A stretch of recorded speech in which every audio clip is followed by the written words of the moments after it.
നമസ്കാരം. അഖിൽ ധർമ്മജൻ്റെ അക്കാദമി അവാർഡിന് അർഹമായ പുസ്തകം ഞാൻ വായിച്ചിട്ടില്ല. അഖിൽ ധർമ്മജനെ അറിയുകയുമില്ല. ആ പുസ്തകം അവാർഡിന് അർഹമാണോ എന്ന് നിശ്ചയമില്ല. എന്നിരുന്നാലും അദ്ദേഹത്തിൻ്റെ സന്തോഷത്തിൽ ഞാനും പങ്കുചേരുന്നു. ഇനി അവാർഡ് നിർണയത്തിൽ പോരായ്മയുണ്ടെങ്കിൽ വിമർശിക്കേണ്ടത് ജൂറി മെമ്പേഴ്സിനെയാണ്, ജൂറി അംഗങ്ങളെയാണ്. അവാർഡിന് അർഹമായ വ്യക്തിയെയല്ല, അവരെ വ്യക്തിഹത്യ ചെയ്തുകൊണ്ടുമല്ല വിമർശിക്കേണ്ടത്. അവാർഡിന് സമർപ്പിക്കപ്പെട്ട മറ്റു പുസ്തകങ്ങൾ വായനക്കാരിലേക്ക് ഇട്ടുകൊടുക്കുകയാണ് വേണ്ടത്. അതിനുള്ളൊരു അവസരം വായനക്കാർക്ക് ഉണ്ടാക്കി കൊടുക്കുകയാണ് ഇതുവഴി വേണ്ടത്. ഇനി 99% അവാർഡുകളൊക്കെ ഇങ്ങനെയൊക്കെ തന്നെയാണെന്ന് ആർക്കാണ് അറിയാൻ പാടില്ലാത്തത്? അതേത് മേഖലയിലുള്ള അവാർഡാണെങ്കിലും, സിനിമയിലാണെങ്കിലും, നല്ല മികച്ച സിനിമയ്ക്കുള്ള അവാർഡാണെങ്കിലും, സൈനികർക്കുള്ള അവാർഡാണെങ്കിലും, എഴുത്തുകാർക്കുള്ള അവാർഡാണെങ്കിലും, മികച്ച അധ്യാപകർക്കുള്ള അവാർഡാണെങ്കിലും ഒക്കെ തന്നെ തരപ്പെടുത്തുകയാണ് ഇപ്പോഴൊക്കെ. അത്രയും പൊളിറ്റിക്കലൈസ്ഡാണ്.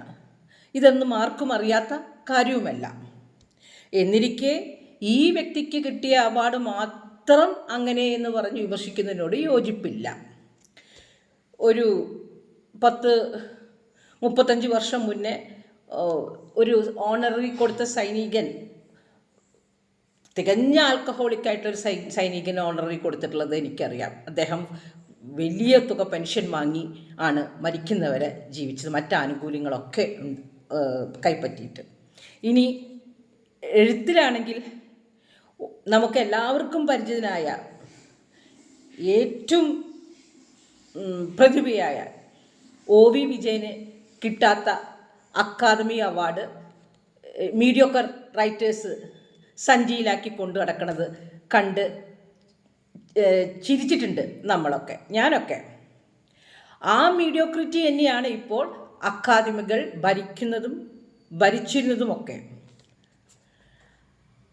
അപ്പോൾ ഒന്ന് പറയാം, ഇന്ദു മേനോൻ പറഞ്ഞതിൽ കാമ്പില്ലായികയില്ല. ജനപ്രിയമല്ല ഉത്കൃഷ്ട കൃതിയുടെ മാനദണ്ഡം.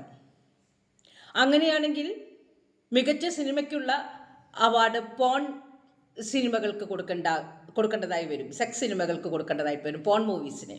അതാണല്ലോ ഏറ്റവും ജനപ്രിയം. ഏറ്റവും കൂടുതൽ ആൾക്കാർ കാണുന്നത് ഈ പോൺ മൂവീസാണ്. ഇനി ജനപ്രിയത്തിൻ്റെ കാര്യം എടുക്കുകയാണെങ്കിൽ MT വാസുദേവൻ ജനപ്രിയനായ എഴുത്തുകാരനാണ്, എന്നാൽ CV ശ്രീരാമൻ ജനപ്രിയനല്ല. എന്നാൽ അദ്ദേഹത്തിൻ്റെ സാഹിത്യം വിശ്വസാഹിത്യത്തിനോടൊപ്പം തന്നെ നിൽക്കും എന്നാണ് എനിക്ക് തോന്നിയിട്ടുള്ളത്. ഇനി മോഡേൺ ലിറ്റററി എക്സിസ്റ്റൻഷ്യലിസത്തിൻ്റെ തുടക്കക്കാരനായ കാഫ്ക ജീവിച്ചിരിക്കുമ്പോൾ അറിയപ്പെട്ടിരുന്നു പോലുമില്ല. മരണാനന്തരമാണ് അദ്ദേഹത്തെ ശ്രദ്ധിച്ചു തുടങ്ങിയത് തന്നെ. ഫ്രെഡറിക് നീഷെ, അദ്ദേഹം പോസ്റ്റുമസ് ഫെയിം കിട്ടിയ ആളാണ്. മരണാനന്തരമാണ് അദ്ദേഹത്തിന് ലോകം അറിഞ്ഞിട്ടുള്ളത് തന്നെ.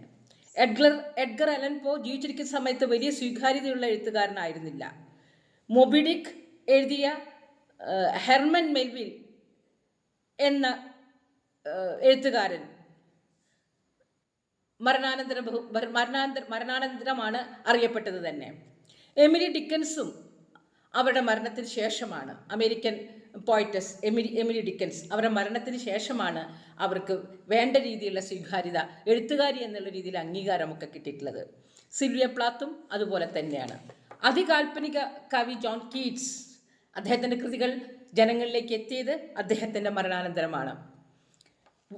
ഗോത്തിക് റൈറ്റിങ്സിൻ്റെ ഗോത്തിക് ലിറ്റററി ഓണറിൻ്റെ തുടക്കക്കാരിയായ എമിലി ബ്രോണ്ടെ, വുതറിംഗ് ഹൈറ്റ്സ് ഒക്കെ എഴുതിയ എമിലി ബ്രോണ്ടയും എന്ന പ്രതിഭയും അവരുടെ മരണത്തിന് ശേഷമാണ് ജനങ്ങൾ അറിയപ്പെടാൻ തുടങ്ങിയത്. എന്തിനു പറയുന്നു, ഹെൻറി ഡേവിഡ് തെറോ പോലും അദ്ദേഹത്തിൻ്റെ മരണത്തിന് ശേഷമാണ് വേണ്ട വിധം അംഗീകരിക്കപ്പെട്ടിട്ടുള്ളത്. പക്ഷേ തലമുറകളായി ഇവരുടെയൊക്കെ പുസ്തകം വായിക്കപ്പെടുന്നുണ്ടെങ്കിൽ ആ പുസ്തകങ്ങളെല്ലാം കാലത്തെ അതിജീവിക്കുന്നു എന്നാണ് അർത്ഥം. സാഹിത്യ അതിന് പെരിനിയൽ വാല്യൂ ഉണ്ട് എന്നാണ് അതിൻ്റെ അർത്ഥം. അപ്പോൾ ഏത് സൃഷ്ടിയാണ് കാലത്തെ അതിജീവിക്കുന്നത്, അതാണ് ഉദാത്ത സൃഷ്ടി എന്നാണ് ഞാൻ പറഞ്ഞു വന്നത്. അഖിൽ ധർമ്മജനെ നിന്ദിച്ചിട്ടില്ല. അദ്ദേഹം നല്ല എഴുത്തുകാരനൊക്കെ തന്നെ ആവും, ഞാൻ വായിച്ചിട്ടില്ല. അപ്പം തീർച്ചയായും അദ്ദേഹത്തിൻ്റെ പുസ്തകം വായിക്കുകയും ചെയ്യും. ജീവിച്ചിരിക്കുമ്പോൾ പ്രശസ്തി വരുന്നത് മോശം കാര്യവുമല്ല. അപ്പോൾ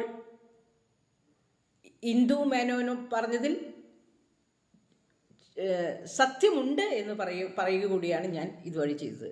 എന്നാൽ ഒരു അർത്ഥത്തിലും അഖിൽ ധർമ്മജനെ മാരാരെന്ന് ഞാൻ തെറ്റിപ്പറഞ്ഞോ എന്നറിയില്ല, അഖിൽ ധർമ്മജനെ ഞാൻ നിന്ദിച്ചിട്ടില്ല. അദ്ദേഹത്തിന് അഭിനന്ദനങ്ങൾ.